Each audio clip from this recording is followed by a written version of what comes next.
Salam sejahtera Bapak Ibu dimanapun Anda berada. Firman Tuhan, hari ini saya mengupas tentang masalah Paskah dari sudut pandangan Alkitab. Karena itu hari ini kita masuk ke dalam pengajaran yang sangat berharga. Temanya adalah Paskah yang salah kaprah. Mungkin Anda akan penasaran, loh salah kaprah apanya itu Pak Nathan? Tunggu dulu, kita akan kupas. Sebelumnya kita akan mendengarkan pujian penyembahan lebih dulu. Jadi kita nyanyi dulu, jangan terlalu tegang. Oke? Ada 3 lagu yang akan dibawakan oleh Pak Pendeta Jonathan. Yang pertama adalah Kasih-Mu Tiada Duanya. Kasih Allah adalah yang pertama. Kasih Allah adalah yang terbesar. Kasih Allah tidak ada bandingannya. Karena kasihnya, maka dia sudah mengorbankan nyawa untuk menyelamatkan kita. Di Yohanes 3:16, karena begitu besarnya kasih Allah akan dunia ini, sehingga ia telah mengaruniakan anaknya yang tunggal, supaya setiap orang yang percaya kepadanya tidak binasa, melainkan beroleh hidup yang kekal. Dan Tuhan Yesus juga menegaskan tentang bagaimana dia mengasihi kita. Yesus pernah berkata, tidak ada kasih yang lebih besar daripada kasih seorang sahabat yang mengorbankan nyawanya untuk sahabatnya. Yesus adalah sahabat kita dan dia telah mengorbankan nyawanya untuk kita. Itulah kasih yang tiada duanya. Dan judul yang kedua, kasih yang kekal. Artinya kasih Tuhan tidak pernah berubah. Dulu, sekarang, sampai selama-lamanya dia tetap mengasihi engkau, dia tetap menyelamatkan engkau, dia tetap menebus dosa-dosamu. Hanya satu yang perlu kita lakukan, percaya saja, beriman saja. Itu lagu judul yang ketiga yang akan kita dengarkan pada saat ini. Mari Pak Pendeta Jonathan, kami persilahkan.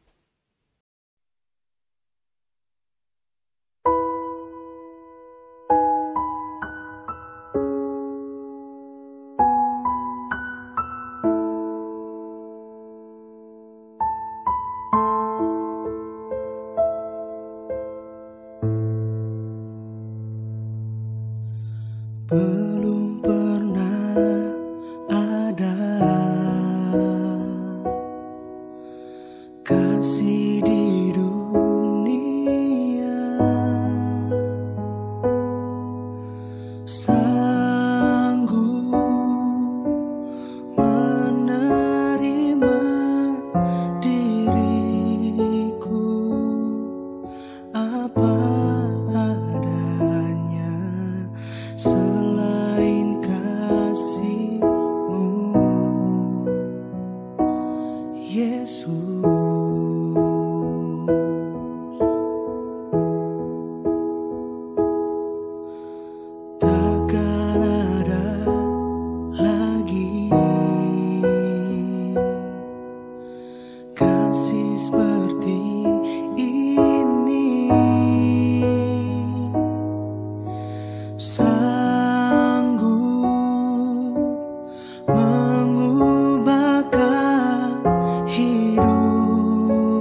lagi. Kasih seperti ini sanggup mengubahkan hidupku menjadi baru. Selain kasih-Mu, Yesus,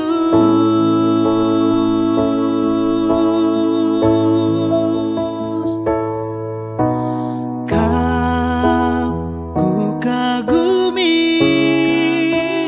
dalam hati.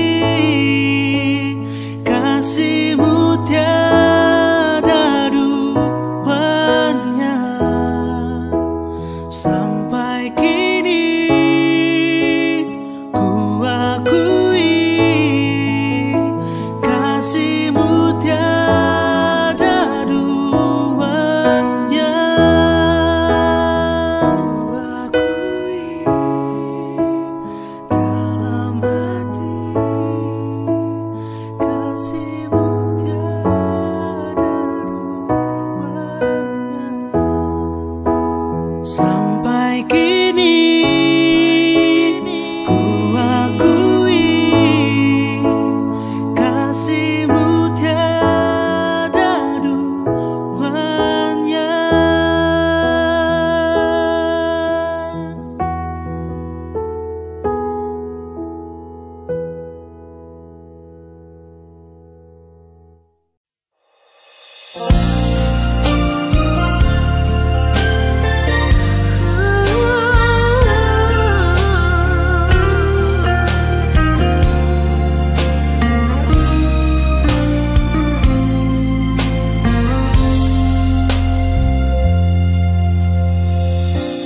Bila ku mampu terus bertahan melewati gurun kehidupan, itu karena Kau mengasihiku dengan segala cara-Mu, Tuhan. Saat ku terjatuh, Kau datang mengangkatku. Saat ku terhilang, Kau membawaku pulang. Saat ku terluka, Kau hapus air mata. Engkau mengasihiku dengan kasih yang kekal.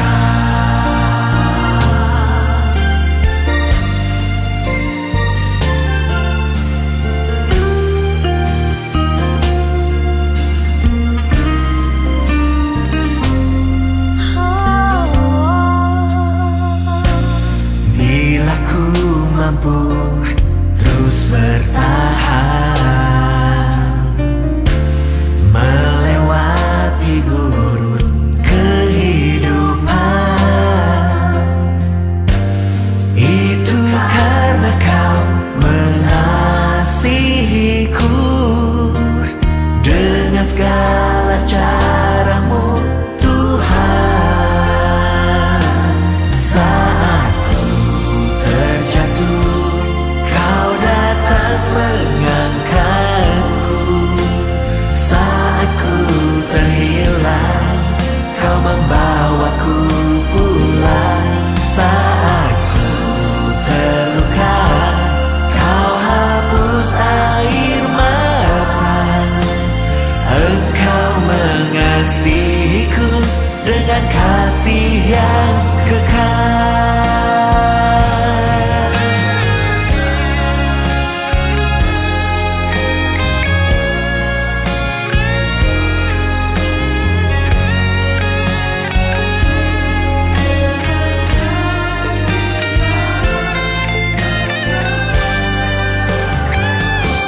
Saat ku terjatuh, Kau datang mengangkatku.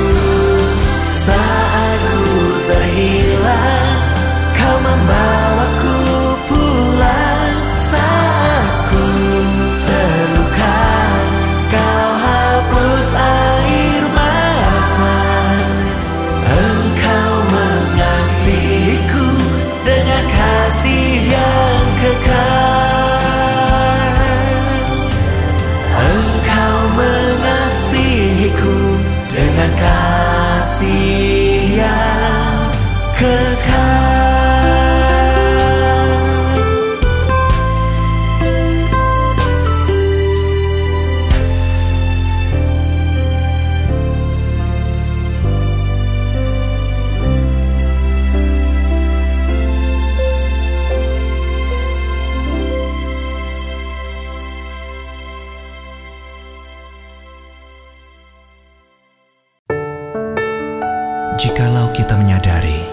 bahwa seluruh kepunyaan kita, seluruh kemampuan kita, bahkan seluruh kehidupan kita, bukanlah karena kekuatan atau kemampuan kita, namun semuanya berasal dari Tuhan.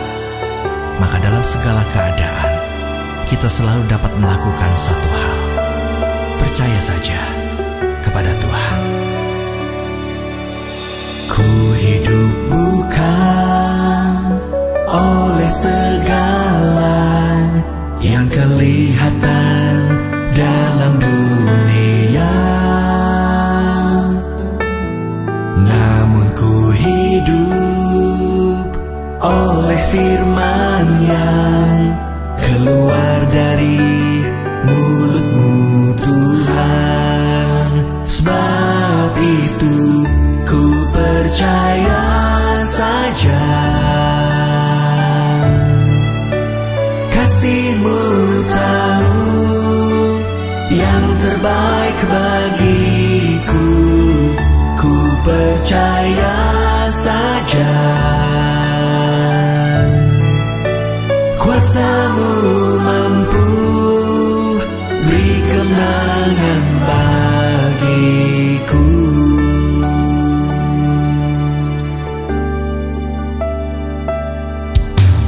Ku hidup bukan oleh segala yang kelihatan dalam dunia,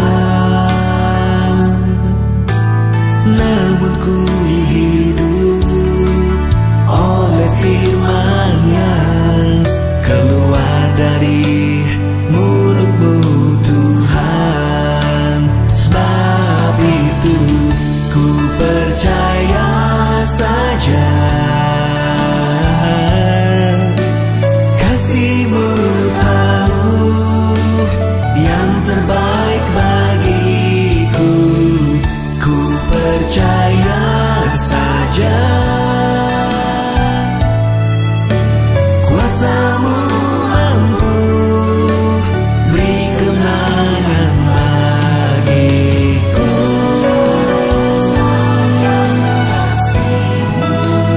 Percaya saja Kau mampu.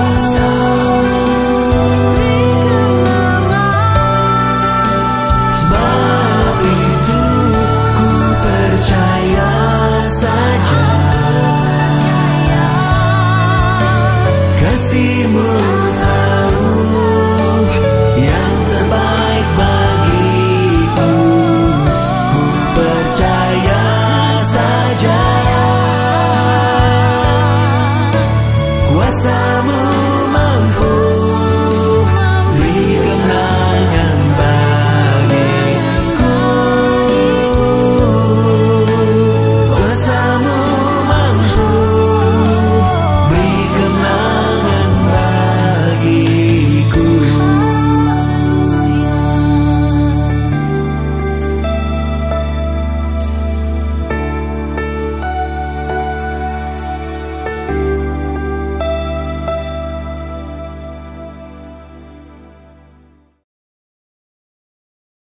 Bapak Ibu, kita sudah mendengarkan pujian penyembahan yang dibawakan langsung oleh pencipta lagunya.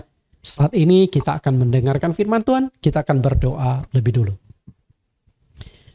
Di dalam nama Tuhan Yesus Kristus kami berdoa. Tuhan, terima kasih 2000 tahun yang lampau Engkau datang ke dunia menebus dosa-dosa kami. Engkau berkorban untuk menyelamatkan kami. Engkau berkorban di atas kayu salib. Oleh darah-Mu hari ini kami dibeli dan harganya telah lunas dibayar. Terima kasih untuk semua anugerah, berkat dan kasih yang begitu besar. Kasih yang tiada duanya yang Engkau sudah berikan kepada kami. Dan hari ini kami akan membahas tentang Paskah dari sudut pandang Alkitab. Supaya ketika kami menjalankan Paskah tidak keliru, tidak salah dalam menjalankan ajaran-ajaran-Mu.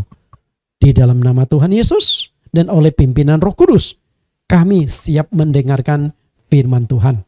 Amin. Bapak Ibu, seperti yang saya katakan tadi, judul yang akan kita kupas pada hari ini, judulnya unik, menarik, dan juga harapan saya Anda semua siap untuk kita buka, kita lakukan introspeksi dengan tema atau judul Paskah yang salah kaprah. Dari judulnya saja, mungkin Anda dibuat penasaran. Salah kaprahnya di mana, Pak? Dalam merayakan Paskah? Tenang, kita kupas dulu. Ketika saya katakan ada yang salah kaprah dengan perayaan Paskah, pasti saya akan buktikan di mana salah kaprahnya. Bapak Ibu yang saya kasihi, sudah berapa tahunkah Anda menjadi Kristen? 1 tahun? 5 tahun? Atau 10 tahun? Dan sudah berapa kalikah engkau mengikut merayakan Paskah? Kalau engkau baru 1 tahun menjadi umat Kristen, saya percaya sudah 1 kali engkau ikut perayaan Paskah. Karena memang Paskah itu dirayakan 1 tahun sekali oleh umat Kristen di seluruh dunia. Katolik maupun Kristen sama merayakan Paskah. Karena Paskah itu dianggap sebagai memperingati kematian, kebangkitan, dan kenaikan Yesus ke sorga. Itu satu paket. Jika engkau sudah 5 tahun menjadi Kristen, berarti sudah 5 kali. 10 tahun menjadi Kristen, berarti 10 kali engkau sudah ikut merayakan Paskah. Tapi hari ini, saya mengajak Anda untuk melakukan evaluasi ulang. Alkitabiakah perayaan Paskah itu menurut saudara? Mungkin melihat pernyataan saya, Anda sudah mulai memasang badan. Kalau nggak Alkitabiah, ngapain saya lakukan Pak Nathan? Kalau nggak Alkitabiah, kok seluruh gereja di seluruh dunia melakukan Pak Nathan? Tenang, sabar dulu Bapak Ibu. Kita akan kupas, betulkah perayaan Paskah itu sudah Alkitabiah? Sudah sesuai dengan prinsip-prinsip Alkitab? Saya bukan mencari musuh, tapi saya harus menjelaskan sebuah fakta kebenaran. Sama seperti begini loh. Jika ada 2 botol, satunya isi racun, satunya isi madu. Bolehkah botol yang berisi racun saya tulis madu? Boleh enggak? Tidak boleh. Kalau botol yang berisi racun saya harus katakan racun, yang botol berisi madu saya harus katakan madu. Engkau minumlah madu itu, engkau akan dapat kesehatan. Tapi hindarilah racun itu supaya engkau tidak celaka, sakit, bahkan mati. Artinya, ya engkau harus katakan ya, tidak engkau harus katakan tidak. Sebagai seorang hamba Tuhan harus punya prinsip. Yang benar harus katakan benar, yang salah harus katakan salah. Dan menurut saya ada permasalahan yang harus kita evaluasi ulang tentang perayaan Paskah. Di dunia ini banyak sekali hamba Tuhan dan juga umat Kristen yang memiliki naluri ikut-ikutan dalam menjalankan ajaran agama yang mereka anut. Agama apapun sama, tak terkecuali agama Kristen. Jadi banyak pendeta Kristen ketika menjalankan sebuah kebenaran ikut-ikutan karena dia dapatkan dari generasi sebelumnya. Dan dia dapatkan dari sekolah teologi. Maka setelah dia menjadi pendeta, dia tidak kaji ulang, tidak evaluasi ulang. Dia langsung terapkan kepada jemaat gereja lokal yang dia pimpin. Karena dia yakin apa yang sudah disampaikan turun-temurun itu adalah sebuah kebenaran. Itulah masalahnya pendeta-pendeta. Sama seperti masalah Paskah ini. Pernahkah pendeta melakukan pengkajian ulang Alkitabiakah? Sudah sesuaikah perayaan Paskah yang dilakukan secara turun-temurun itu? Mereka ini bisa disebut sebagai umat Kristen ikut arus. Arusnya mengalir dari atas ke bawah, dia ikut. Tidak pernah dia nantang arus. Arus dari kiri, dia ikut kiri. Arus dari kanan, dia ikut kanan. Dengan kata lain, jemaat ikut arus. Dan jemaat ikut arus itu menurut saya adalah jemaat yang tidak punya kehidupan. Ikan yang hidup adalah ikan yang bisa melawan arus. Tapi ikan mati adalah ikan yang ikut arus. Karena itu jangan kita ikut arus ketika kita menjalankan sebuah kebenaran. Dengan kata lain, jemaat bebek atau Kristen bebek. Jangan jadi Kristen bebek. Jadilah Kristen yang punya prinsip, benar kita katakan benar, salah kita katakan salah. Jadilah Kristen yang punya ketegasan dalam menjalankan firman Tuhan, berani menolak yang salah dan berani mempertahankan yang benar. Karena itulah saya sebagai seorang pelayan Tuhan, saya harus katakan mana yang benar, mana yang keliru, dan saya berani mempertahankan apa yang saya anggap benar. Karena itulah saya dianggap pendeta yang ekstrim. Tidak masalah, karena memang firman Tuhan itu harus kita jalankan secara ekstrim sesuai dengan prinsip-prinsip firman Tuhan. Penulis kitab Ibrani mengingatkan Kristen ikut arus ini atau Kristen bebek ini. Kita baca ayatnya, Ibrani pasal 2 ayat 1. Karena itu harus lebih teliti kita memperhatikan apa yang telah kita dengar supaya kita jangan hanyut di bawah arus. Perhatikan apa yang ditegaskan oleh Ibrani tentang Kristen ikut arus ini. Lebih teliti kita memperhatikan. Maksudnya itu apa? Maksudnya adalah apapun doktrin atau ajaran yang kita terima harus diuji kembali, harus dievaluasi kembali, harus dianalisa kembali, harus dikoreksi ulang. Apakah doktrin atau ajaran itu sudah sesuai dengan Alkitab? Jangan sampai kita salah. Ketika kita salah menjalankan, maka di sanalah terjadi yang namanya penyesatan. Apakah penyesatan itu ada? Di Matius pasal yang ke-18 ayat yang ke-7 Tuhan Yesus berkata, penyesatan itu harus ada, tetapi celakalah orang yang mengadakannya. Karena itu penyesatan tidak bisa dihindari. Bagaimana penyesatan itu terjadi? Pasti ada pelakunya. Maka Yesus berkata, celakalah orang yang mengadakannya. Maka hari ini firman Tuhan itu saya lebih tujukan kepada hamba-hamba Tuhan. Karena kitalah yang mengajar jemaat, kitalah yang menuntun jemaat. Jangan sampai kita salah mengajarkan. Lihat ayat kalimat selanjutnya. Kita jangan hanyut di bawah arus. Umat yang mudah ikut arus adalah umat yang sangat mudah disesatkan oleh iblis. Melalui hamba-hamba Tuhan yang tidak sadar bahwa mereka juga diperalat iblis melakukan penyesatan. Karena itu, jika hamba-hamba Tuhan tidak mau kembali ke dalam kebenaran firman Tuhan, setelah mendengarkan khotbah hari ini, engkau sebagai jemaat harus punya prinsip, saya ingin kembali ke dalam kebenaran firman. Saya ingin apa yang saya ikuti, apa yang saya jalankan adalah ajaran firman Tuhan. Nah, salah satunya adalah hari Paskah. Kita akan lakukan koreksi ulang. Kita akan lakukan evaluasi ulang. Kira-kira sudah sesuai Alkitab atau belum. Orang yang mudah ikut arus akan mudah dituntun ke jalan yang keliru dan mengalami kebinasaan. Matius 15 ayat 14. Biarkanlah mereka itu. Mereka orang buta yang menuntun orang buta. Jika orang buta menuntut orang buta, pasti keduanya jatuh ke dalam lubang. Di dunia ini ada dua tipe manusia. Tipe yang memimpin dan tipe yang dipimpin. Tipe manajer dan tipe karyawan. Itu bicara mentalitas. Jika engkau mental seorang karyawan, engkau susah menjadi pemimpin.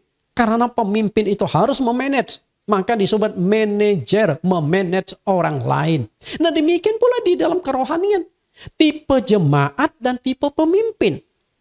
Karena tidak semua orang itu bisa jadi pendeta. Pendeta itu adalah panggilan, kecuali pendeta-pendetaan. Kalau pendeta-pendetaan dia melayani bukan untuk menyelamatkan orang lain, dia melayani sebagai pendeta, orientasinya adalah mengejar keuntungan materi dan mengejar kemuliaan-kemuliaan duniawi. Bagi saya pendeta demikian, itu bukan hamba Tuhan, melainkan hamba jabatan, hamba uang. Karena itu, seorang hamba Tuhan harus kembali ke dalam ajaran firman. Yang namanya hamba Tuhan adalah penuntun.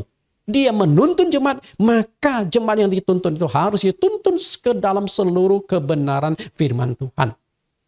Dan saudara-saudari sebagai seorang jemaat, Anda juga harus teliti. Jangan mau dituntun masuk ke dalam lubang. Perhatikan di sini gambar animasi dan juga gambar karikatur ini? Ada seorang yang berjalan di depan. Dan orang yang berjalan di depan memakai sebuah tongkat. Oke? Dan juga semuanya pakai kacamata hitam. Adalah satu simbol. Mereka sekelompok itu adalah orang-orang buta. Tapi orang buta ini rupanya ada yang menuntun mereka. Lalu perhatikan, tangan yang pegangan pundak masing-masing. Yang depan hanya pakai tongkat, orang kedua tidak pakai tongkat. Karena dia percaya sama orang yang di depannya. Sehingga orang yang kedua percaya orang yang di belakangnya. Seterusnya, sehingga membentuk satu jaringan manusia berbaris yang panjang. Tapi ada masalah serius. Di depan mereka ada sebuah lubang. Nah, kalau yang di depan masuk ke dalam lubang, sebagai penuntun, yang di belakang ikut nggak? Ikut masuk ke dalam lubang. Dan lubang ini adalah simbol kebinasan, simbol neraka. Karena itu, Anda sebagai seorang jemaat, jangan dituntun ke jalan yang keliru. Kalau hamba Tuhan tidak mau menuntun jemaat kembali ke dalam kebenaran, semoga jemaat yang mendengarkan kebenaran hari ini mau kembali ke dalam kebenaran. Seorang hamba Tuhan wajib selalu mengoreksi dan mengevaluasi ulang ajarannya agar tidak membinasakan diri sendiri dan jemaat yang dituntunnya. Itu adalah peringatan Paulus kepada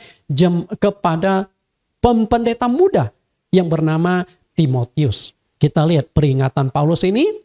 1 Timotius pasal 4 ayat yang ke-16. Awasilah dirimu sendiri dan awasilah ajaranmu. Bertekunlah dalam semuanya itu, karena dengan berbuat demikian engkau akan menyelamatkan dirimu dan semua orang yang mendengarkan engkau.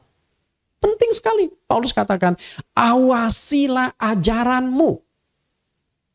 Selama ini pendeta mengajar.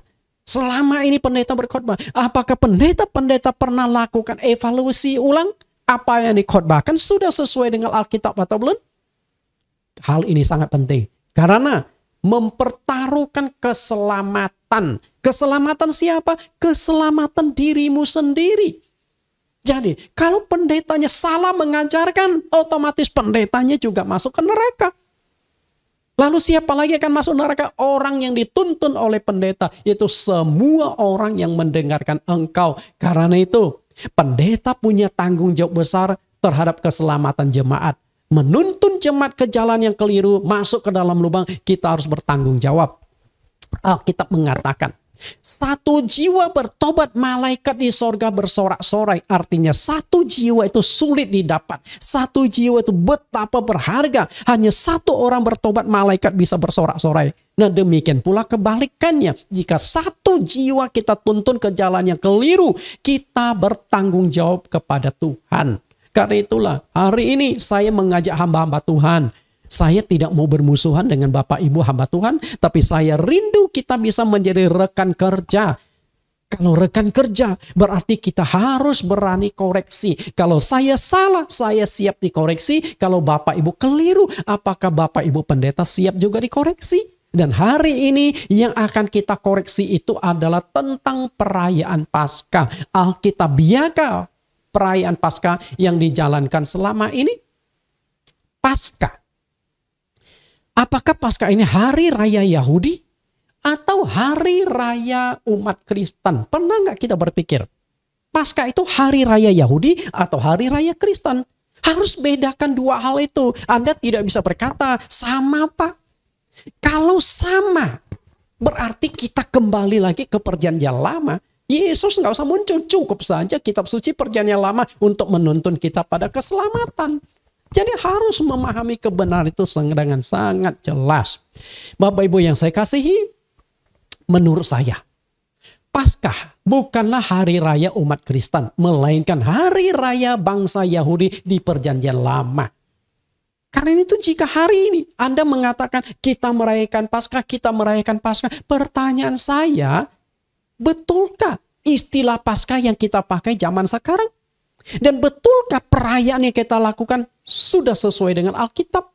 Mari kita bongkar seperti yang dikatakan oleh Denny Siregar. Mari kita bongkar dengan satu tujuan untuk mencari kebenaran firman Tuhan. Karena itu Saya akan buktikan juga berdasarkan firman-firman Tuhan bahwa perayaan Paskah itu bukan hari raya umat Kristen, tapi hari raya bangsa Yahudi. Beberapa bahasa dari kata Paskah. Kita akan lihat dulu kata Paskah dari beberapa bahasa. Ibrani, Yunani, Aram, Latin. Kenapa saya hanya kutip 4 bahasa? Karena awal Alkitab ditulis atau diterjemahkan itu dari bahasa-bahasa itu. Bahasa Ibrani untuk ditulis perjanjian lama, bahasa Yunani menulis perjanjian baru, bahasa Aram. Di perjanjian lama ada bagian-bagian tertentu di dalam Alkitab ditulis pakai bahasa Aram, Aramik.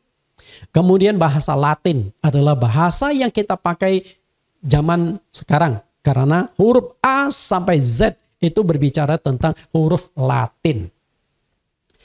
Dalam bahasa Ibrani, Paskah itu disebut Pesah. Sedangkan Yunani disebut Paskah. Kemudian Aram disebut Pasah. Dan Latin disebut Pasca. Nah, semua arti itu merujuk pada persamaan, artinya adalah melewati. Jadi Paskah itu artinya melewati. Misalnya sarjana. Setelah naik sarjana kita mau lanjutkan jadi pasca sarjana. Artinya setelah engkau lewati S1 dulu baru bisa ambil S2. Pasca sarjana itu S2. Berarti selewat dulu sarjana S1. Artinya pasca itu melewati. Jadi pasca atau pasca itu artinya melewati. Di perjanjian baru tidak ada satu ayat pun yang memberikan perintah agar kita merayakan Paskah. Coba Bapak Ibu cari di perjanjian baru. Satu ayat saja Tuhan Yesus memberikan perintah kita merayakan Paskah. Coba cari.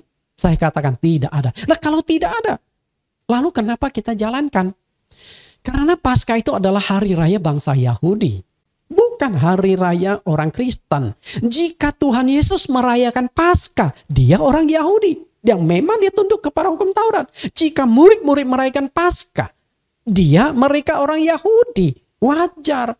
Tapi setelah Yesus ditangkap, disalibkan, gereja awal berdiri. Nah, apakah perayaan Paskah itu masih diterapkan di gereja awal? Nah, itu yang perlu kita selidiki. Karena sejak Yesus disalibkan, mati dan mendirikan agama Kristen, mestinya kekristenan itu dimulai setelah Roh Kudus dicurahkan di hari Pentakosta. 3.000 orang dibaptis melalui khotbah Petrus. Disitulah memulainya kekristenan. Berarti ajaran yang kita harus ajarkan itu ajaran Kristen, bukan ajaran Yahudi lagi. Berikut ini kita akan pelajari sejarah perayaan Paskah Yahudi. Dan perayaan tersebut kemudian diserap dalam agama Kristen tanpa memahami kebenaran. Tanpa memahami serapan-serapan tersebut. Main comot, main pasang lalu dilakukan. Yang menurut saya perlu dilakukan evaluasi besar-besaran. Kita lihat masalah Paskah ini. Paskah dalam bahasa Ibrani Pesach. Artinya melewati. Dalam kitab Keluaran diceritakan bahwa Allah menurunkan 10 tulah kepada bangsa Mesir. Ada 2 tujuan Allah menurunkan 10 tulah itu. 10 tulah loh, nggak main-main. Babak belur bangsa Israel itu. Tujuan pertama adalah menghukum bangsa Mesir. Karena mereka menjajah bangsa Israel, menindas bangsa Israel itu dengan sangat kejam. Bangsa Yahudi dimulai dari 1 orang. Yaitu Abraham, atau oleh kaum Kedar mereka sebut Ibrahim.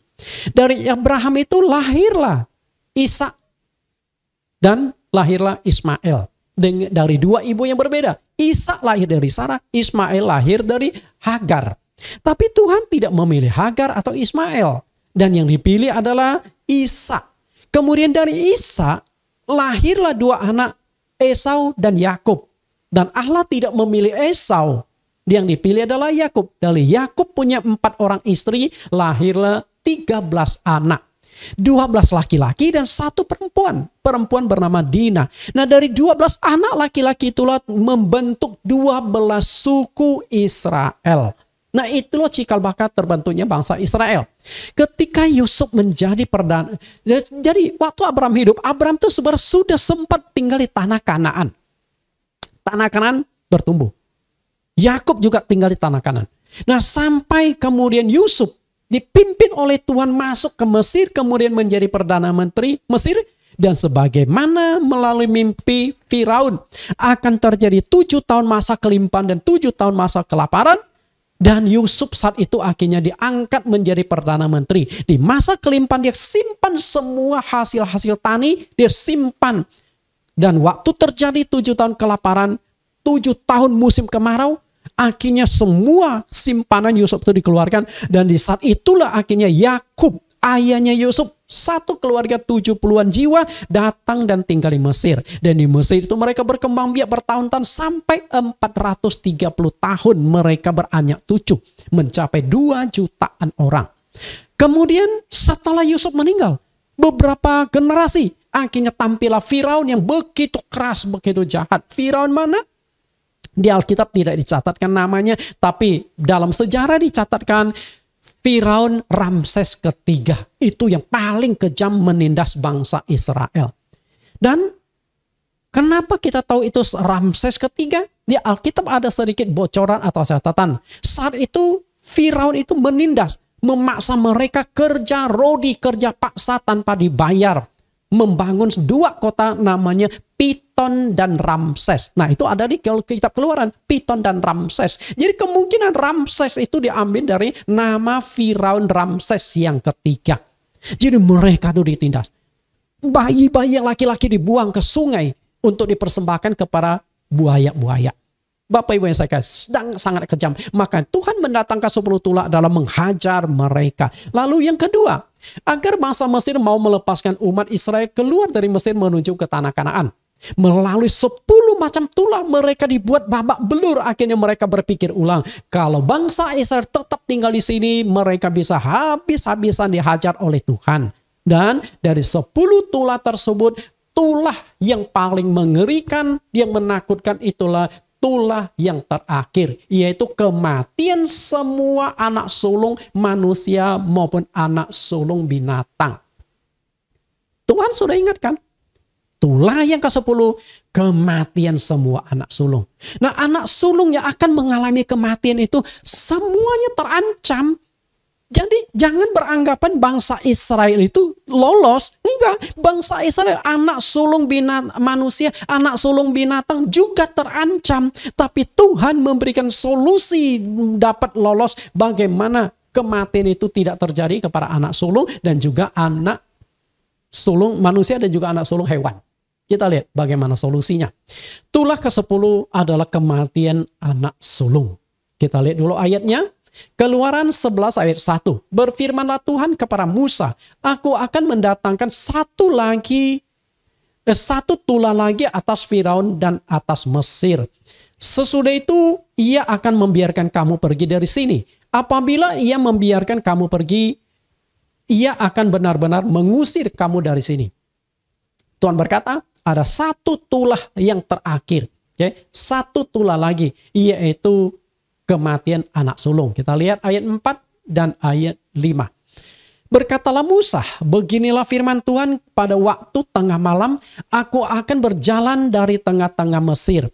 Maka tiap-tiap anak sulung di tanah Mesir akan mati. Dari anak sulung Firaun yang duduk di tahtanya sampai kepada anak sulung budak perempuan yang menghadapi batu kilangan. Juga segala anak sulung hewan. Ayat 6, dan seruan yang hebat akan terjadi di seluruh tanah Mesir seperti yang belum pernah terjadi dan seperti yang tidak akan ada lagi.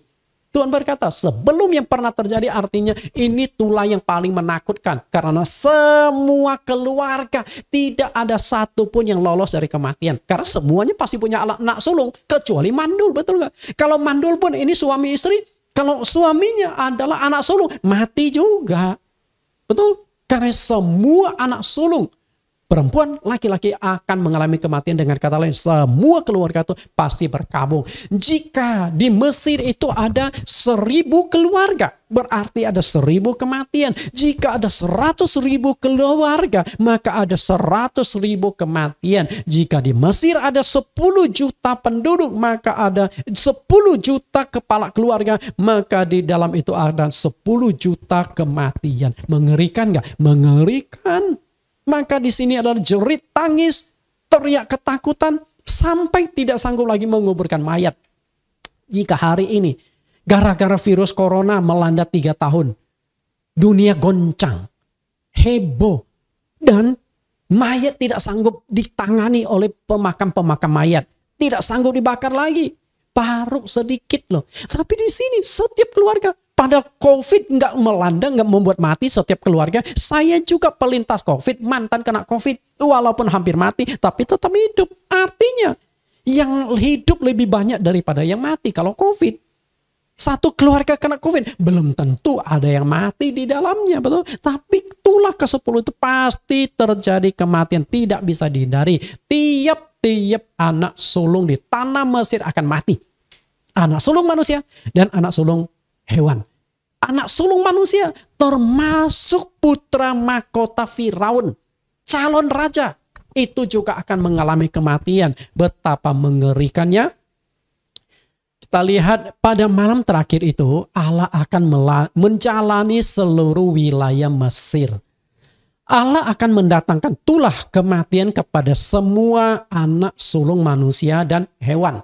Setiap tempat dan setiap rumah yang dilewati Allah pasti terjadi kematian di rumah itu. Perhatikan kata dilewati Allah. Nah, kata dilewati inilah arti Paskah itu muncul. Karena Paskah atau Pesak artinya adalah melewati. Jadi Bapak Ibu harus tahu sejarah. Melewati. Jadi ketika kita berkata, saya merayakan Paskah, saya melewati apanya yang kita lewati zaman sekarang. Kalau Paskah perjanjian lama memang cocok. Artinya arti Paskah melewati. Kalau sekarang Paskah melewati apanya? Oke? Jadi harus difahami dengan baik. Pesak atau Paskah. Bahasa Ibrani artinya melewati. Perhatikan kata pesak dan kata melewati. Lihat ayat-ayatnya. Pada malam terakhir, sebelum bangsa Israel keluar dari Mesir, Allah akan melewati seluruh tanah Mesir untuk melakukan pembunuhan semua anak sulung manusia dan hewan di Mesir dan Israel. Artinya, di Israel pun, bangsa Israel pun terancam sebenarnya. Tetapi Allah memberikan solusi bagaimana agar mereka itu terlepas dari kematian. Karena bangsa Israel juga tinggal di tengah-tengah bangsa Mesir. Bisa jadi ini sebelah adalah orang Israel. Sebelahnya lagi adalah orang Mesir. Jadi tidak ada pembagian khas wilayah, oh ini khusus orang Mesir, itu khusus orang Israel. Bisa terjadi pencampuran.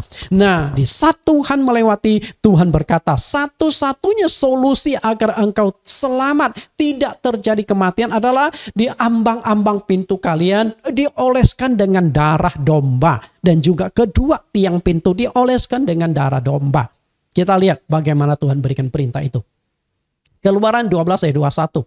Lalu Musa memanggil semua tua-tua Israel serta berkata kepada mereka, pergilah, ambillah kambing domba untuk kaummu dan sembelilah anak domba Paskah. Perhatikan kata anak domba Paskah. Jadi perayaan Paskah itu harus wajib menyembeli domba.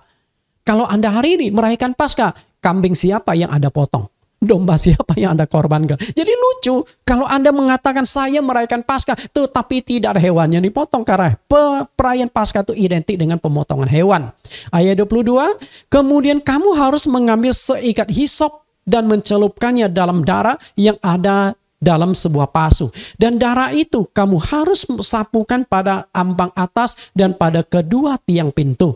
Seorang pun dari kamu tidak boleh keluar dari rumah sampai pagi. Perhatikan kata yang saya buat garis bawah di secara terus. Darah itu harus kamu sapukan, harus kamu oleskan ke ambang atas dan juga kedua tiang pintu.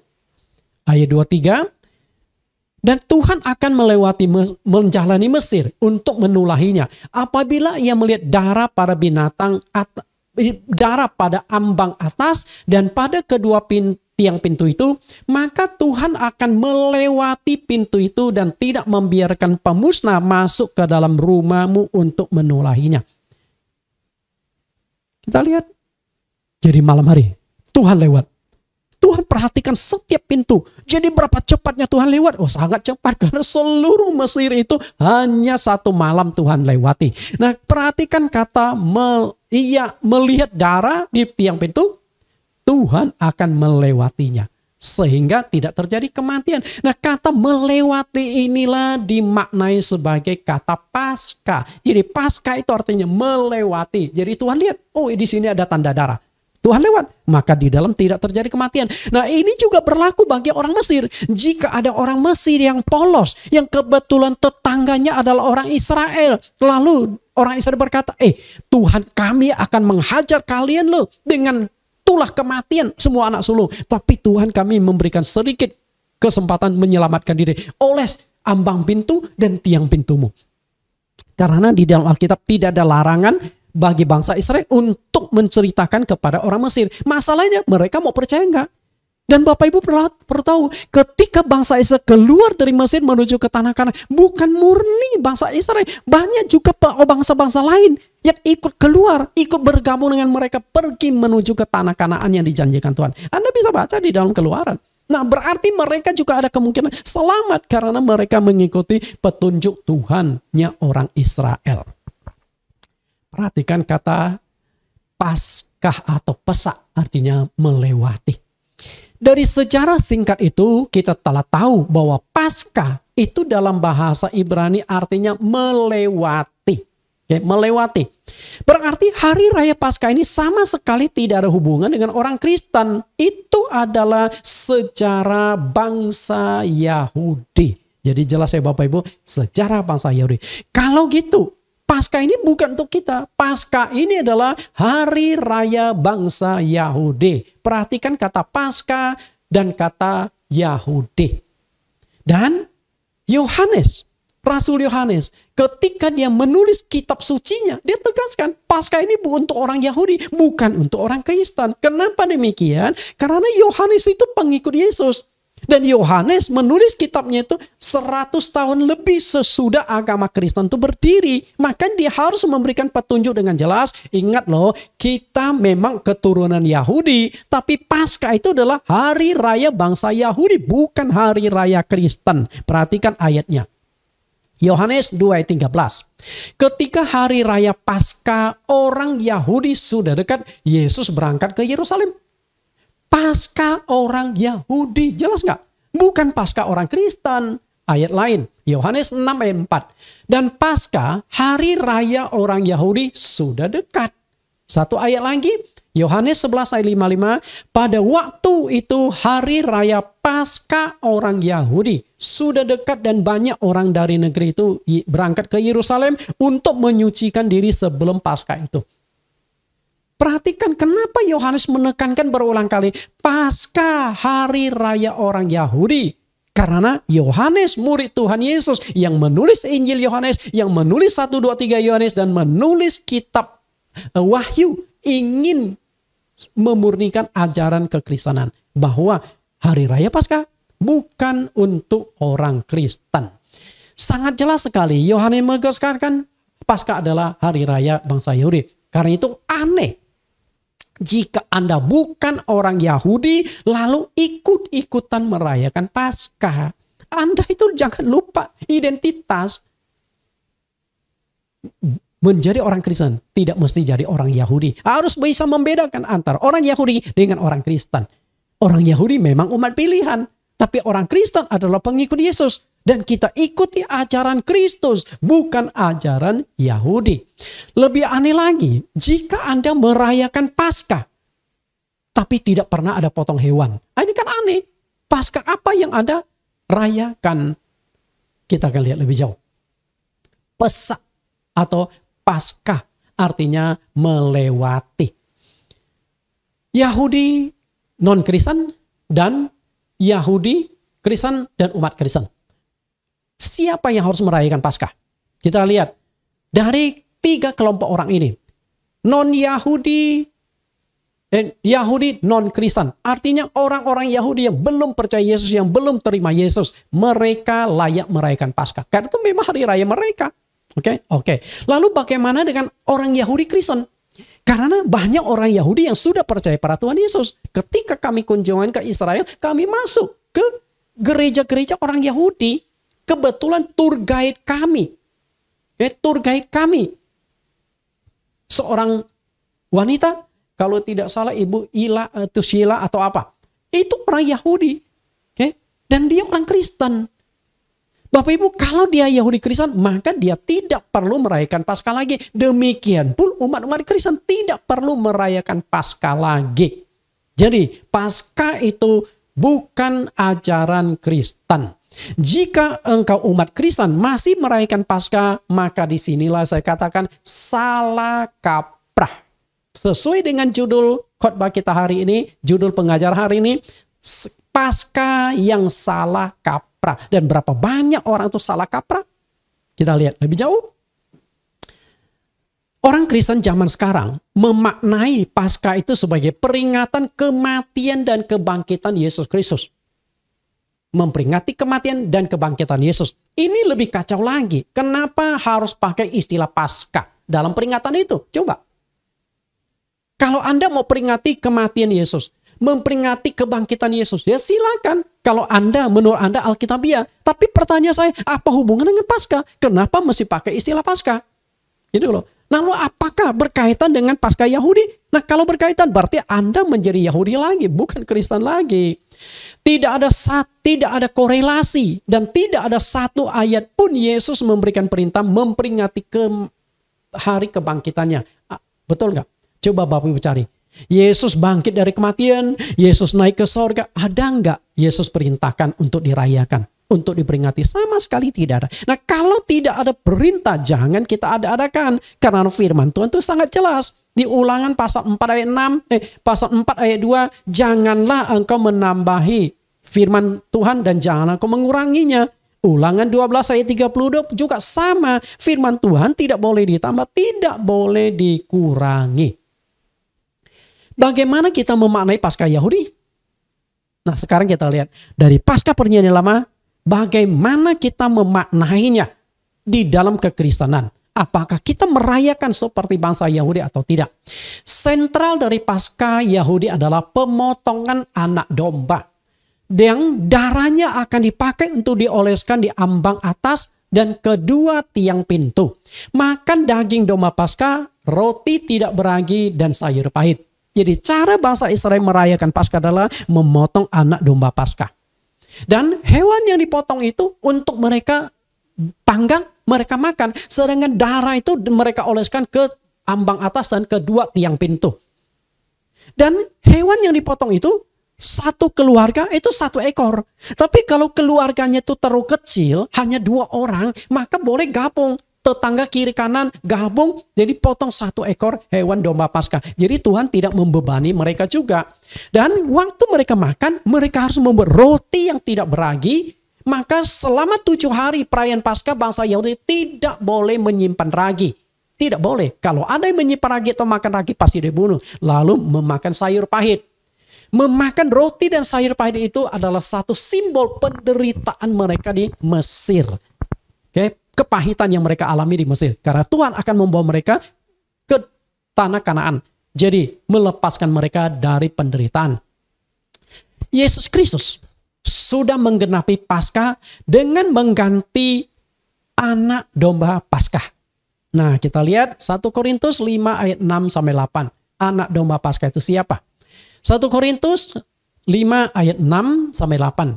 Kemegahanmu tidak baik. Tidak tahukah kamu bahwa sedikit ragi mengkami seluruh adonan?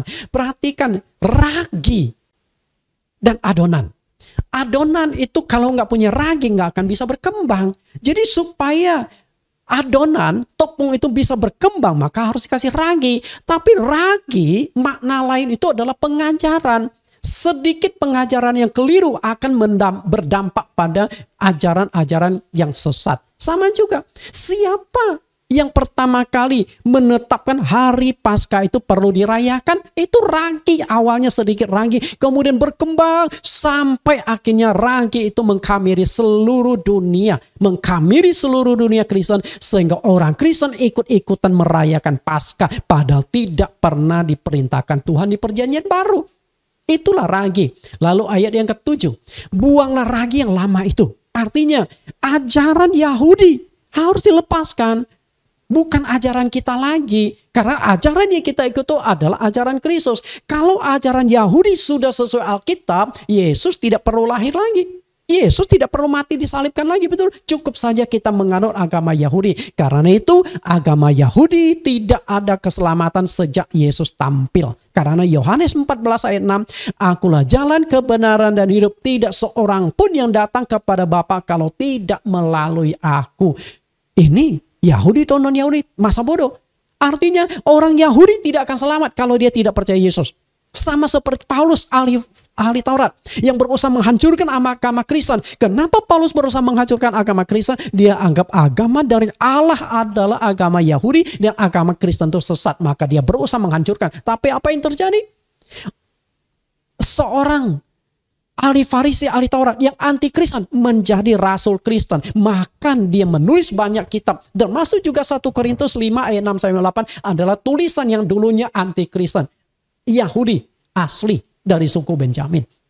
Karena itu dia katakan, buanglah ragi yang lama. Ajaran-ajaran Yahudi tinggalkan. Percayalah ajaran Yesus.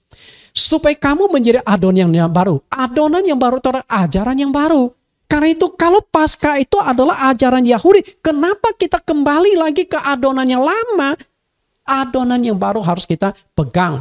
Sebab kamu memang tidak beragi. Sebab anak domba Paskah kita juga telah disembelih, yaitu Kristus.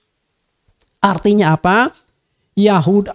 Paskah itu agama Yahudi, ajaran Yahudi. Nah sekarang kita Paskahnya itu sudah diperbarui, sudah digenapi atas diri Yesus Kristus. Karena apa? Yesus Kristus adalah anak domba Paskah.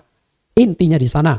Ayat 8. Karena itu marilah kita berpesta bukan dengan ragi yang lama, bukan dengan ragi keburukan dan kejahatan, tetapi dengan roti yang tidak beragi, yaitu kemurnian dan kebenaran. Artinya adalah kalau Anda mau merayakan Paskah, haruslah Paskah versi perjanjian baru, bukan Paskah versi perjanjian lama. Oke? Paskah versi perjanjian baru itu apa? Memperingati kematian Tuhan. Itu Paskah yang seharusnya, yang sudah digenapi atas diri Yesus Kristus. Kita lihat, sebab anak domba Paskah juga telah disembelih. Maksudnya itu apa?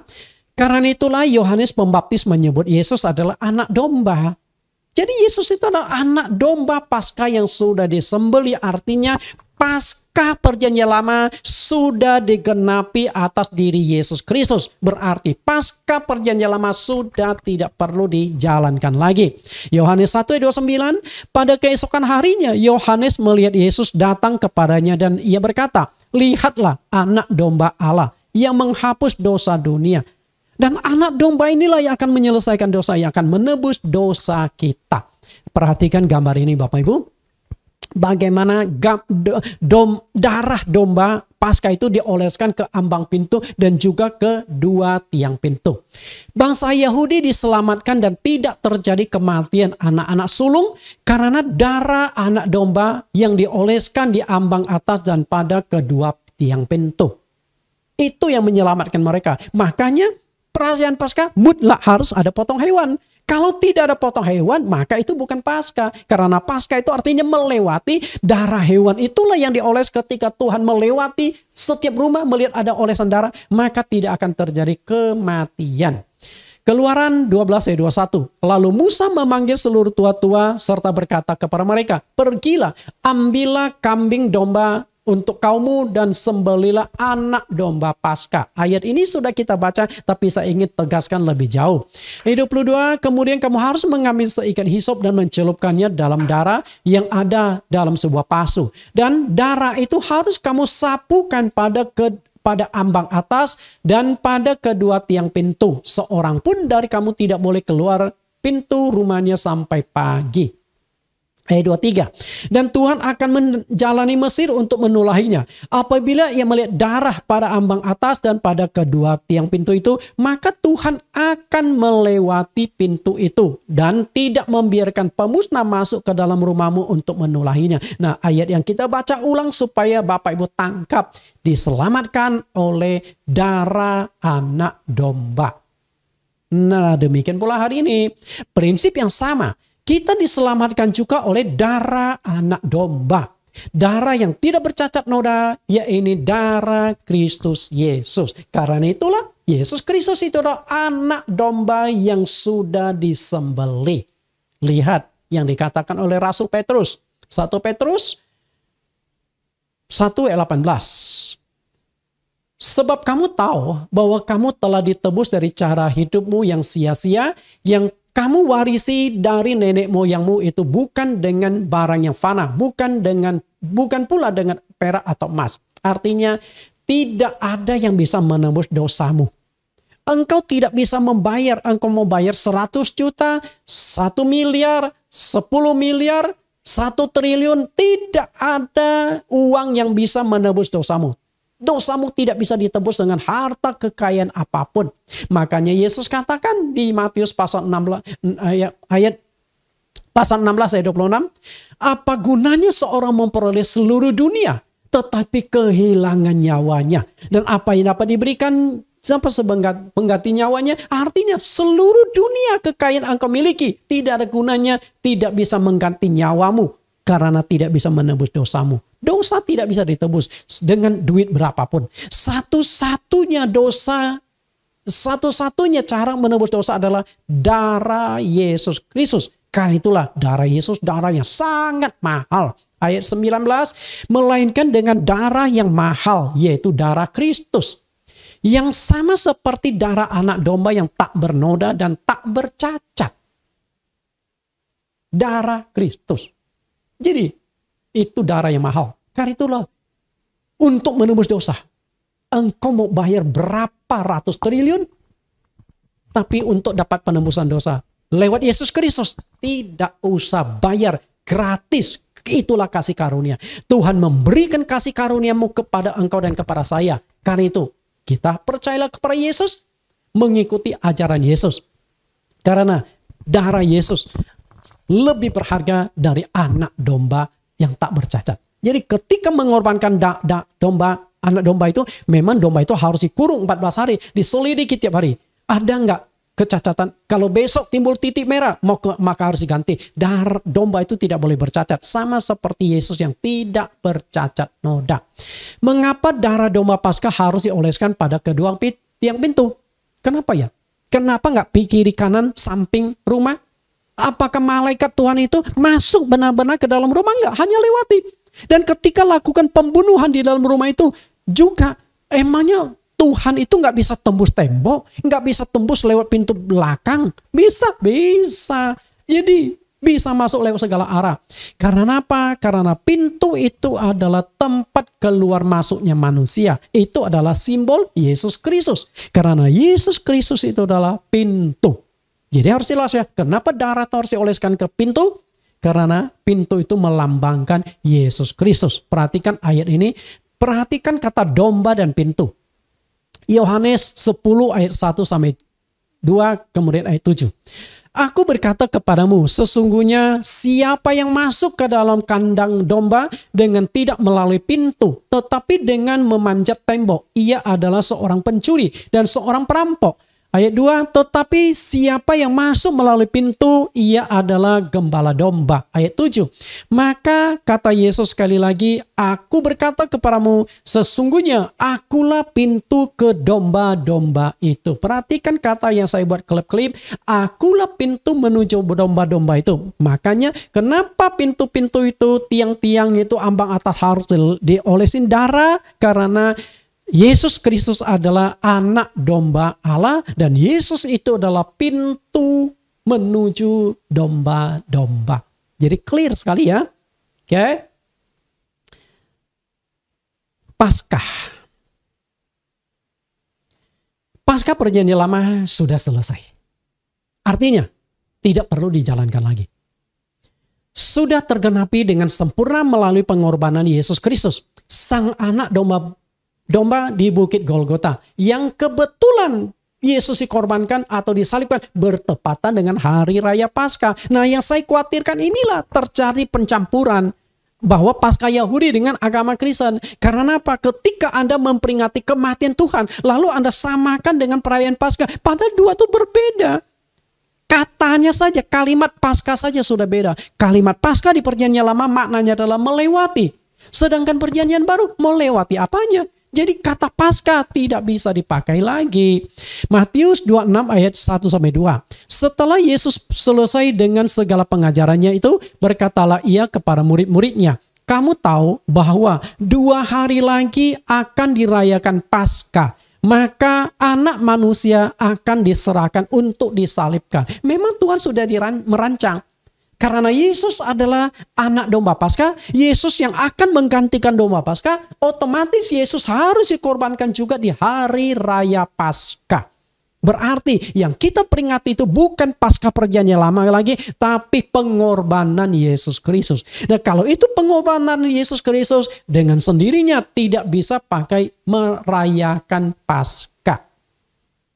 Karena itu zaman sekarang, jika masih ada hamba Tuhan yang mengajarkan dan mengajak jemaat merayakan Paskah, itu adalah ajaran atau doktrin salah kaprah. Makanya kenapa saya katakan tema hari ini, temanya adalah Paskah yang salah kaprah. Karena banyak pendeta, banyak umat Kristen yang tidak bisa membedakan dengan jelas Paskah Yahudi dengan Perjanjian Baru. Hamba Tuhan itu mengajak jemaat kembali ke zaman Perjanjian Lama. Kan aneh, Yesus sudah membawa kita keluar dari Perjanjian Lama ke Perjanjian Baru, hukum Taurat ke hukum kasih karunia, lalu kita mengajak jemaat kembali ke hukum Taurat dengan merayakan Paskah. Itu kan enggak benar. Tuhan sudah menuntun bangsa Israel keluar dari Mesir menuju ke tanah Kanaan. Sekarang mau kembali ke tanah Mesir, kita ini mau ke sorga. Ke tanah perjanjian yang abadi. Hamba Tuhan yang menuntun jemaat kembali ke zaman Taurat itu menjadi satu tanda tanya besar. Kenapa saya katakan demikian? Karena hukum Taurat sudah selesai sejak tampilnya Yohanes Pembaptis. Ini Lukas ya, bukan Yohanes. Lukas 16 ayat 16. Oke, Injil Lukas 16 ayat 16 kita lihat. Hukum Taurat dan kitab para nabi berlaku sampai kepada zaman Yohanes. Jelaskah? Perjanjian Lama sudah selesai. Dan sejak waktu itu kerajaan Allah diberitakan dan setiap orang menggagainya berebut memasukinya. Dengan kata lain, Yohanes Pembaptis menunjuk Yesus sebagai anak domba Allah. Lihat kembali Yohanes 1 ayat 35. Pada keesokan harinya Yohanes berdiri di situ. Di situ pula 2 orang muridnya. 36. Dan ketika ia melihat Yesus lewat, ia berkata, lihatlah anak domba Allah. Ketika Yesus dikorbankan menggantikan darah domba Paskah, maka tugas hukum Taurat sudah selesai. Bisa tangkap? Tugas hukum Taurat sudah selesai ketika Yesus dikorbankan. Maka digantilah yang namanya baptisan. Melalui baptisan dosa kita diampuni, bukan lagi mengandalkan darah hewan. Karena itu jika ada hamba Tuhan yang membawa jemaat kembali ke Taurat, termasuk perayaan Paskah, ini sebuah kesalahan yang sangat fatal. Kenapa saya katakan kesalahan yang sangat fatal? Ini kita lihat ahli Taurat nih, Paulus yang sudah lepas dari hukum Taurat, yang masuk ke kasih karunia. Dia berkata apa? Lihat Roma 3:20. Sebab tidak seorang pun yang dapat dibenarkan di hadapan Allah oleh karena melakukan hukum Taurat. Karena justru oleh hukum Taurat orang mengenal dosa. Justru kita sudah lepas dari hukum Taurat, sudah lepas dari dosa. Kok pendeta menuntun jemaat kembali ke hukum Taurat? Kembali ke zaman Perjanjian Lama. Salah kaprah Bapak Ibu. Ayat Roma 3:24. Dan oleh kasih karunia telah dibenarkan dengan cuma-cuma oleh penebusan dalam Kristus Yesus. Artinya hukum Taurat sudah selesai sejak Yesus dipantekkan di atas kayu salib. Darahnya yang sudah tertumpah untuk menebus dosa kita. Karena itu adalah darah anak domba Paskah. Di perjanjian lama, bangsa Yahudi wajib memperingati hari Paskah dan memotong anak domba Paskah. Wajib. Jadi perayaan Paskah harus ada domba yang dipotong. Yesus adalah anak domba Allah menggantikan domba Paskah. Maka di perjanjian baru tidak perlu rayakan Paskah lagi. Sebagai gantinya umat Kristen diperintahkan untuk memperingati kematian Tuhan Yesus. Beda loh, memperingati Paskah dengan memperingati kematian Tuhan. Karena itu Anda kalau mau peringati kematian Tuhan, tidak usah pakai istilah Paskah lagi. Cukup memperingati kematian Tuhan. Bukan memperingati kebangkitan atau kenaikannya ke sorga. Karena itu tidak pernah diperintahkan. Jadi Bapak Ibu harus jelas, di dalam kitab suci perjanjian baru tidak pernah sekalipun Tuhan berikan perintah memperingati kebangkitannya. Tidak. Memperingati kenaikannya ke sorga. Juga tidak. Yang diminta untuk diperingati itu adalah kematiannya. Kita lihat bagaimana perintah Tuhan. Lukas 22 ayat 19. Lalu ia mengambil roti, mengucap syukur, memecah-mecahkannya dan memberikannya kepada mereka. Katanya, inilah tubuhku yang diserahkan bagi kamu. Perbuatlah ini menjadi peringatan akan aku. Jelas sekali Yesus minta. Perbuatlah ini menjadi peringatan akan aku. Nah, yang perlu diperingati itu apa? Kematian Yesus, pengorbanan Yesus di atas kayu salib. Ayat 20, demikian juga dibuatnya dengan cawan sesudah makan. Ia berkata, cawan ini adalah perjanjian baru oleh darahku yang ditumpahkan bagi kamu. Bagaimana cara kita memperingati kematian Tuhan? Lewat perjamuan kudus. Finalnya di sana. Jadi setiap kali kita mengadakan perjamuan kudus, kita memperingati kematian Tuhan. Karena itu harus jelas ya, sebuah kebenaran memperingati. Peringatan yang Tuhan perintahkan itu adalah kematiannya. Ya, bukan memperingati kebangkitannya. Ini tidak diperintahkan. Silakan cari ayat. Pernah nggak Tuhan Yesus minta, nanti aku bangkit pada hari ketiga, tolong kalian peringati ya? Enggak pernah diperintahkan. Kalau itu jangan ditambah-tambahkan. Atau memperingati kenaikannya ke sorga. Sama, tidak pernah diperintahkan. Silakan cari. Yesus terangkat ke sorga, lalu sesaat sebelum terangkat ke sorga, Yesus ngomong, tunggu sebentar. Tolong ya, aku naik ke sorga, kalian peringati ya? Enggak pernah. Jadi dari mana? Perayaan kebangkitan, perayaan kenaikan ke sorga, siapa yang menetapkan? Semua itu tidak ada di Alkitab. Sama seperti perayaan Paskah. Makanya saya katakan kita harus koreksi, evaluasi. Apakah ajaran kita masih sama dengan ajaran Tuhan Yesus dan murid-murid? Jangan ditambah, jangan dikurangi. Lalu bagaimana cara kita memperingati kematian Tuhan Yesus? Caranya adalah diaplikasikan melalui perjamuan kudus. Jadi satu-satunya hari raya yang diperintahkan itu sebenarnya adalah memperingati kematian Tuhan yang dinyatakan lewat perjamuan kudus. Karena setiap kali kita mengadakan perjamuan kudus, kita memberitakan kematian Tuhan. Lihat lebih jauh yang ditegaskan oleh Rasul Paulus. 1 Korintus 11 ayat 23-26. Ayat 23, sebab apa yang telah kuteruskan kepadamu telah aku terima dari Tuhan. Yaitu bahwa Tuhan Yesus pada malam waktu ia diserahkan mengambil roti. Dan sesudah itu ia mengucap syukur atasnya, ia memecah-mecahkannya dan berkata, inilah tubuhku yang diserahkan bagi kamu. Perbuatlah ini menjadi peringatan akan aku. Demikian juga ia mengambil cawan sesudah makan lalu berkata, cawan ini adalah perjanjian baru yang dimeteraikan oleh darahku. Perbuatlah ini setiap kali kamu meminumnya menjadi peringatan akan aku. 2 kali loh Tuhan Yesus tegaskan kepada Paulus, peringati akan aku, peringati akan aku. Jadi ketika kita makan roti itu adalah tubuh Tuhan. Kita memperingati tubuh Tuhan yang tersalibkan.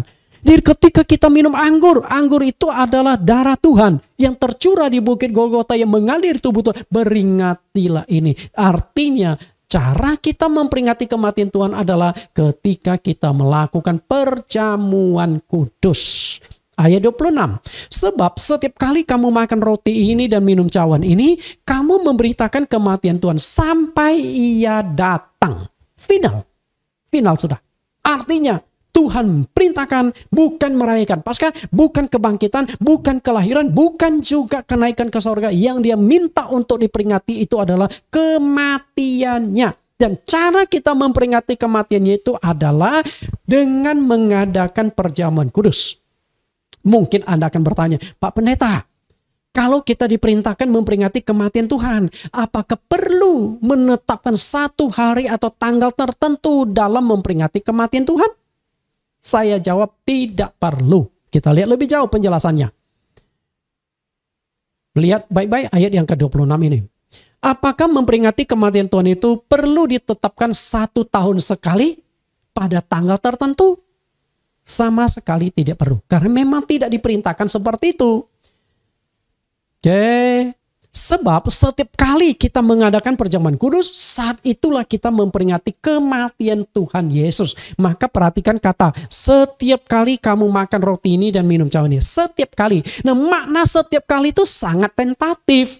Sangat tentatif. Karena itu perjamuan kudus apakah harus ditetapkan sebulan sekali? Jika ada sinode gereja menetapkan sebulan sekali, itu sebagai doktrin, itu keliru. Itu kebijaksanaan masing-masing sinode. Anda mau adakan perjamuan kudus setiap minggu, oke. 1 bulan sekali, oke. 2 bulan sekali, oke. 3 bulan sekali, oke. Jangan terlalu cepat tiap minggu atau jangan terlalu lama. Jadi, kalau di gereja saya, GCC, Jemaat Yesus Kristus, atau Jesus Christ Community, GCC. Kami mengadakan perjamuan kudus 2 bulan sekali. Dan perjamuan kudus juga harus sebenar. Kita lihat, bahkan gereja awal atau gereja rasul melakukan perjamuan kudus setiap hari. Perhatikan ayatnya, Kisah Rasul 2:42. Mereka bertekun dalam pengajaran rasul-rasul dan dalam persekutuan. Dan mereka selalu berkumpul untuk memecahkan roti dan berdoa. Perhatikan kata selalu berkumpul untuk memecahkan roti. Artinya setiap kali mereka berkumpul, mereka adakan perjamuan kudus. Lalu ayat 46. Dengan bertekun dan dengan sehati mereka berkumpul tiap-tiap hari. Bukan sehari lagi, bukan seminggu sekali, tiap-tiap hari. Karena tiap hari ada jiwa baru yang mengenal Tuhan. Dalam bait Allah, mereka memecahkan roti di rumah masing-masing secara bergilir. Dan mereka makan sama-sama dengan gembira dan dengan tulus hati. Setiap hari itu diarahkan perjamuan kudus. Oke saja. Karena setiap hari ada jiwa yang baru yang masuk. Oke, karena itu memperingati kematian Tuhan tidak perlu ditetapkan setahun sekali. Setiap kali kita mengadakan perjamuan kudus, maka kita memperingati kematian Tuhan. Sebenarnya dalam agama Kristen, satu-satunya hari raya yang ada perintah untuk dilakukan itu adalah memperingati kematian Tuhan Yesus. Dan itu pun tidak perlu ditetapkan tanggal, bulan tertentu dalam setiap tahun. Natal, Paskah, kebangkitan dan kenaikan Yesus ke sorga sama sekali tidak ada perintah untuk dilakukan. Karena itu di gereja kami hanya melakukan peringatan kematian Tuhan melalui perjamuan kudus. Perjamuan kudus itu sangat penting karena berhubungan dengan keselamatan. Kita lihat bagaimana Tuhan Yesus tegaskan pentingnya perjamuan kudus itu. Yohanes 6 ayat 54. Barang siapa makan dagingku dan minum darahku, ia mempunyai hidup yang kekal. Dan aku akan membangkitkan dia pada akhir zaman. Perhatikan dua kata, hidup yang kekal dan kebangkitan di akhir zaman. Kalau engkau terima tubuh Tuhan, darah Tuhan, maka engkau akan dapatkan dua khasiat dari perjamuan Tuhan. Masalahnya adalah apakah cara perjamuan kudus yang Anda lakukan di gereja, perjamuan kudus yang Anda terima sudah sesuai Alkitab atau belum? Karena ketika mengadakan perjamuan kudus, Tuhan Yesus berkata, inilah tubuhku, inilah darahku. Masalahnya adalah bahan perjamuan kudus, roti dan anggur sudah sesuai dengan petunjuk Tuhan atau belum? Kalau belum, apakah Tuhan akan mengakui dan berkata inilah tubuhku, inilah darahku? Kalau belum sesuai, maka itu tidak Tuhan akui sebagai tubuh dan darahnya. Berarti Anda belum ikut perjamuan kudus. Saya melihat banyak gereja yang ngawur-ngawuran, apalagi di zaman online, mengadakan perjamuan kudus dari jarak jauh. Perjamuan kudus lewat online. Lalu saya melihat ada brosur. Kalian tolong ya di rumah siapkan Fanta atau Coca-Cola. Dan tolong juga siapkan roti. Roti ada juga yang wafer. Jadi roti tubuh Tuhan diganti wafer. Kemudian darah Tuhan diganti Coca-Cola. Lalu dari online pendetanya mulai mengajak jemaatnya untuk melakukan perjamuan kudus, terima tubuh dan darah Tuhan. Saya belum temukan ayatnya Coca-Cola Tuhan Yesus, aku inilah darahku, dan roti wafer Tuhan berkata inilah tubuhku. Anda jangan main-main. Ketika Tuhan memberikan perjamuan kudus, sudah aturan yang sangat jelas. Rotinya seperti apa, anggurnya seperti apa. Karena ini berkaitan dengan keselamatan, maka tidak boleh dilakukan dengan sembarangan. Nah, untuk mengetahui bagaimana cara perjamuan kudus yang benar dan alkitabiah, silakan kunjungi link YouTube kami, Bible Teaching Ministry. Karena semua itu sudah saya kupas di sana. Jadi supaya Bapak Ibu memahami dan dengan baik, tidak salah kaprah lagi. Karena salah kaprah akan mendatangkan penyesatan yang membawa pada kebinasaan. Tuhan Yesus berkati. Kita tundukkan kepala kita. Di dalam nama Tuhan Yesus kami berdoa. Tuhan, terima kasih hari ini kami dibukakan kembali tentang sebuah fakta kebenaran tentang perayaan Paskah. Hari ini kami dibukakan apakah perayaan Paskah Yahudi masih perlu kami lakukan. Jika sudah tidak perlu lagi, berarti kami sudah melakukan satu ajaran yang salah kaprah. Berapa banyak kesalahan-kesalahan kaprah yang dilakukan oleh hamba-hamba Tuhan? Berapa banyak salah kaprah yang diterima oleh jemaat? Tuhan, semoga kami punya kerendahan hati untuk mengevaluasi ulang ajaran-ajaran kami. Karena ajaran sangat menentukan keselamatan. Supaya kami tidak salah dalam menjalankannya. Dan hamba berdoa untuk hamba-hamba Tuhan yang mendengarkan pengajaran ini. Untuk seluruh jemaat Kristen dimanapun mereka berada. Berikanlah hati yang rela menerima firman, kerendahan hati dan hati yang taat pada firman-Mu, sehingga kami melakukan firman-Mu sesuai dengan petunjuk-Mu, tanpa menambah, tanpa mengurangi, supaya kami tidak menjalankan doktrin salah kaprah. Terima kasih Tuhan. Demikian doa permohonan kami di dalam nama Tuhan Yesus Kristus. Amin. Bapak Ibu, kita akan mendengarkan pengumuman dan juga doa syafaat yang akan dibawakan oleh Bapak Pendeta Tony Hartanto. Mari Pak Pendeta Tony, kami persilakan.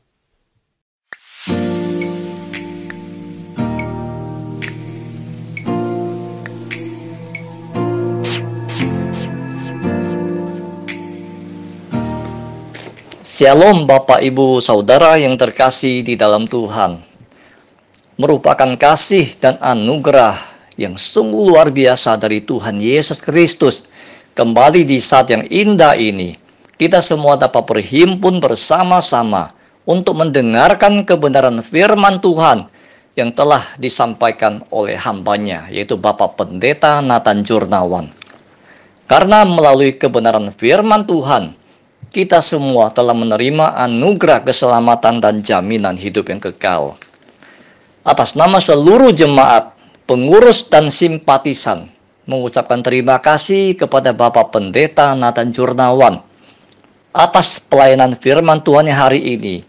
Kiranya Tuhan memakai pelayanan Bapak semakin hari semakin dahsyat, dan beserta seluruh keluarganya senantiasa dalam proteksi Tuhan Yesus Kristus. Bapak, Ibu, Saudara yang saya kasihi, sebelum kita masuk dalam pokok doa, marilah kita bersama-sama untuk mendengarkan pengumuman sebagai berikut. Pengumuman yang pertama, ibadah online gereja GCC diadakan 2 kali setiap minggunya.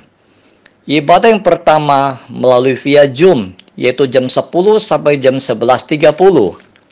Ibadah yang kedua melalui live streaming, yaitu jam 16 sampai jam 18. Diharapkan seluruh jemaat dan simpatisan GCC dapat beribadah bersama via online. Semoga dalam waktu 1 sampai 2 bulan ke depan, kita sudah bisa buka ibadah di gedung. Yang kedua, mulai bulan April, tema khotbah yang akan dikupas oleh Gembala GCC adalah Carilah Kerajaan Allah dan Kebenarannya. Akan dikupas dalam beberapa sesi.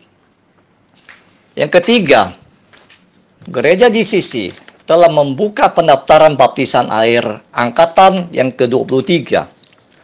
Bagi Bapak, Ibu yang ingin menerima baptisan yang alkitabiah, bisa mendaftarkan diri melalui Ibu Pendeta Yemima Mimin dengan nomor HP 0813 1098-2245. Bapak, Ibu, dan Saudara yang terkasih di dalam Tuhan, marilah kita bersatu hati dengan iman untuk masuk ke dalam pokok doa bagi jemaat dan simpatisan yang sakit, yaitu Bapak Pendeta Stefanus, ginjal dan stroke. Bapak Pendeta Handato sedang dalam pemulihan. Chong Li Fung, pemulihan jatuh dari motor. Tuhan Yesus, kami memohon kuasa dan belas kasihan-Mu untuk memulihkan kesehatan hamba-hamba-Mu dan maupun anak-anak-Mu. Engkau sembuhkan yang sakit, kuatkan yang lemah, dan beri penghiburan kepada yang susah. Lepaskan yang terikat dan bebaskan yang terbelenggu. Sehingga melalui jamahan-Mu, semuanya disembuhkan dan dipulihkan. Yang kedua, penanganan COVID-19 di Indonesia berkaitan dengan merebaknya varian Omicron. Tuhan Yesus, dengan kuasa-Mu yang dahsyat, kami sungguh yakin dan percaya Engkau akan menghalau merebaknya varian Omicron, sehingga bumi Indonesia maupun di seluruh dunia akan terbebas dari virus Omicron. Yang ketiga, pelaksanaan vaksinasi booster di Indonesia dapat berlangsung dengan cepat dan tertib. Tuhan Yesus yang berkuasa dan berdaulat atas setiap aktivitas setiap manusia di muka bumi ini. Dan Tuhan pasti turut bekerja untuk mendatangkan kebaikan dan kelancaran dalam menangani pelaksanaan vaksinasi booster ini. Yang keempat, keamanan dan kedamaian di Indonesia. Para pejabat dari tingkat RT sampai presiden. Tuhan Yesus, Engkau berkati bangsa Indonesia yang kami cintai ini. Dari Sabang sampai Merauke, dari tingkat RT sampai presiden, beserta seluruh jajarannya, dijauhkan dari rancangan orang jahat, dan dijauhkan daripada setiap keributan, sehingga semuanya dalam kendali-Mu, dan tetap aman dalam proteksi Tuhan. Yang kelima, pengajuan dana kemanusiaan Yayasan Servia dari luar negeri. Setiap aktivitas Yayasan Servia sepenuhnya kami serahkan ke dalam tangan kasih-Mu Tuhan. Biar Tuhan sendiri yang beracara, sehingga segala sesuatunya akan berjalan dengan lancar menurut kehendak-Mu yang jadi. Sehingga pengajuan dana dari luar negeri segera terrealisasi. Yang keenam, pembelian gedung ibadah permanen gereja GCC. Tuhan Yesus, kuasa-Mu yang ajaib dan yang tidak dibatasi oleh ruang dan waktu, dan yang sanggup melakukan segala perkara yang besar di kolong langit ini. Buat setiap hamba-hamba-Mu yang berharap dan bersandar kepada-Mu, dan kami percaya apa yang kami imani Tuhan sendiri yang akan menyediakannya, sehingga pembelian gedung ibadah permanen gereja GCC akan segera terwujud, sehingga semua jemaat-jemaatnya dapat beribadah di tempat yang Tuhan sediakan. Terpujilah nama-Mu Tuhan. Demikianlah permohonan pokok doa ini yang kami alaskan hanya di dalam nama Tuhan Yesus Kristus. Haleluya. Amin. Dan kami persilakan hambanya, yaitu Bapak Pendeta Nathan Jurnawan, untuk memberkati setiap jemaat-jemaatnya. Terima kasih. Bapak Ibu, kita sudah mendengarkan pengumuman dan juga doa syafaat. Kita akan akhiri ibadah kita. Mari angkat tangan, saudara-saudari. Tuhan akan menghadapkan wajahnya kepadamu dan menyinari engkau dengan kasih karunia, sehingga engkau akan diberkati di dalam setiap keluargamu, diberkati dalam setiap pekerjaanmu, diberkati dalam studimu, diberkati anak cucumu, diberkati dalam segala hal, diberkati dalam kesehatanmu, diberkati ketika engkau masuk dan ketika engkau keluar. Berkat kasih karunia Tuhan akan memberkatimu saat ini sampai selama-lamanya. Kita tutup dengan pujian darah Yesus. Bagian refnya. Darahmu Yesus sucikan daku, darahmu Yesus bebaskanku, darahmu Yesus ubahkan daku, ku dijadikan baru. Darahmu Yesus, darahmu Yesus sucikan daku, darahmu Yesus bebaskanku, darahmu Yesus ubahkan daku, ku dijadikan baru, ku dijadikan baru. Amin. Tuhan berkati, sampai bertemu minggu depan.